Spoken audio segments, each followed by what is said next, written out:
Assalamualaikum warahmatullahi wabarakatuh. Waalaikumsalam Warahmatullahi warahmatullahi wabarakatuh. wabarakatuh. Puji syukur atas kehadirat Allah Subhanahu wa taala yang mana Allah memberikan kita nikmat kesehatan sehingga dapat membuat video pembelajaran di siang ini. Selawat beriring dengan salam, tak lupa kita hadiahkan kepada Nabi Muhammad SAW. Untuk mempersingkat waktu, langsung saja kami dari kelompok 3 akan membahas materi terkait menggambar bebas sesuai dengan ide, gagasan, dan juga imajinasi.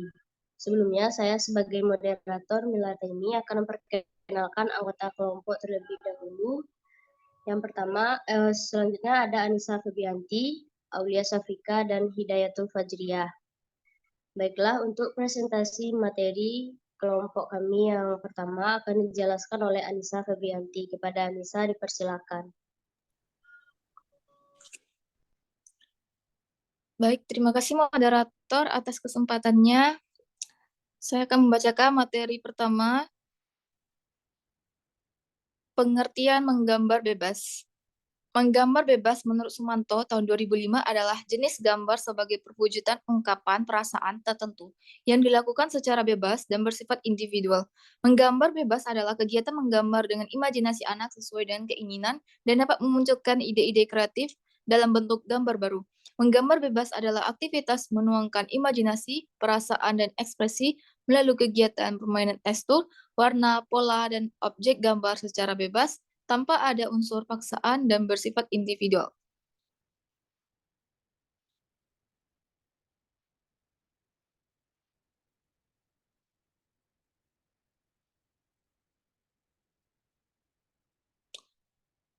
Tujuan menggambar bebas. Tujuan menggambar bebas ialah memberi keleluasaan kepada anak didik untuk mengungkapkan perasaannya dalam penciptaan karya seni yang diajarkan kepada mereka. Agar mereka memperoleh keleluasaan, maka ada hal-hal pokok yang harus diperhatikan dalam penggunaan metode ini. Baiklah, saya kembalikan kepada moderator.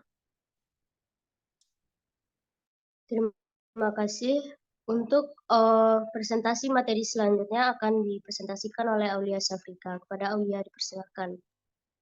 Baik, terima kasih moderator. Selanjutnya yaitu manfaat menggambar bebas.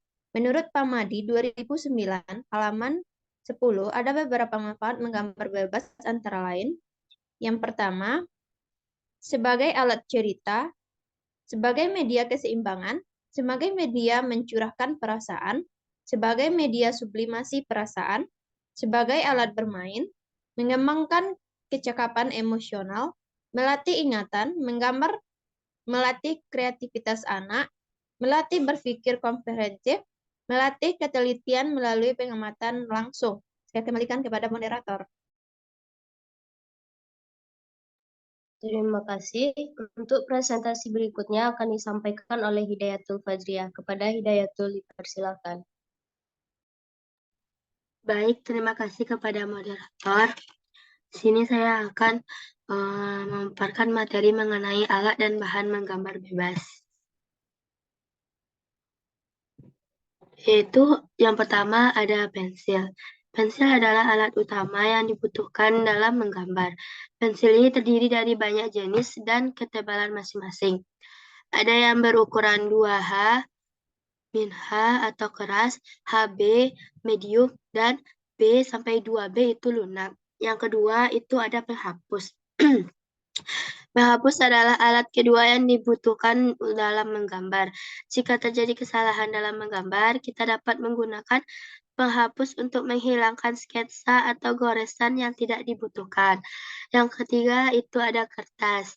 Kertas adalah bahan utama yang harus dan wajib ada dalam menggambar. Mengapa? Karena kertas adalah media yang digunakan dalam menggambar. Nah, yang keempat itu ada pensil warna. Penggunaan pensil warna dapat dilakukan dengan cara mengarsir atau memblok warna. Nah, yang kelima itu ada krayon. Krayon terdiri dari dua macam, yaitu ada yang berbasis kapur dan minyak atau lilin. Yang terakhir ada cat air. Bentuk cat air terdiri atas bentuk tub dan batangan. Pada bentuk tub menggunakan palet, sedangkan cat air dalam bentuk batangan dapat langsung digunakan.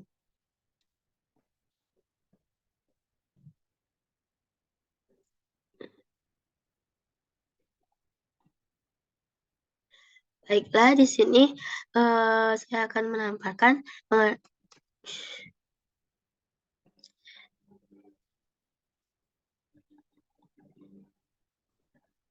mengenai praktek menggambar bebas.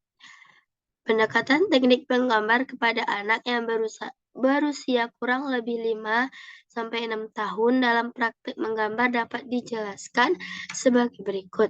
Yang pertama yaitu memperkaya kemampuan menggambar atau mengcopy. Teknik mengcopy gambar tujuannya untuk memperkaya kemampuan anak dalam menggambar berbagai bentuk. Penerapan dari teknik ini dimulai dari bentuk-bentuk yang sederhana, kemudian semakin meningkat yang lebih kompleks. Yang kedua itu mengembangkan kemampuan mewarnai atau teknik permainan warna. Penerapan teknik permainan seperti yang telah disebutkan dalam teknik melatih kemampuan anak dengan tahapan-tahapan sebagai berikut.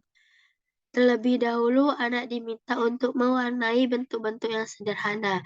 Selanjutnya, bisa mewarnai bidang-bidang yang lebih besar atau lebih rumit. Nah, untuk tahap selanjutnya, anak juga dapat diberi buku mewarnai dengan gambar-gambar yang sederhana. Misalnya, satu objek gambar saja.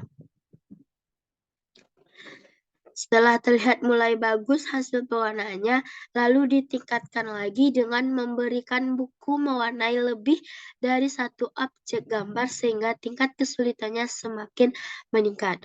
Setelah anak mulai menguasai kedua teknik tersebut, anak dilatih bermain dengan komposisi warna, yaitu bermain dengan warna dari warna-warna dasar prima, yaitu ada merah, kuning, dan biru. Nah, yang ketiga, mengembangkan kreativitas anak dengan menggambar. Anak mempunyai cara tersendiri untuk menuangkan ide dan imajinasinya ke dalam sebuah bentuk gambar. Jangan berikan pembatasan atau menyalahkan kreativitas anak, seperti misalkan gunung seharusnya warna biru. Anak tersebut memberikan warna lain seperti coklat. Ini adalah perwujudan dari imajinasi dan kreativitas mereka dan biarkan mereka memberi warna yang sesuai keinginan. Nah, yang terakhir, mengembangkan kreativitas anak dengan pencampuran berbagai media. Untuk mengembangkan kreativitas anak dalam menggambar dapat menggunakan medium apapun dan alat yang bermacam-macam. Pemanfaatan alat seperti krayon, pensil warna, spidol, cat air, atau pewarna lainnya. Hal ini akan lebih memacu kreativitas anak bahwa untuk membantu menggambar tidak harus bergantung hanya dengan menggunakan satu media saja. Baiklah, sekian pemaparan materi dari saya kembalikan kepada moderator.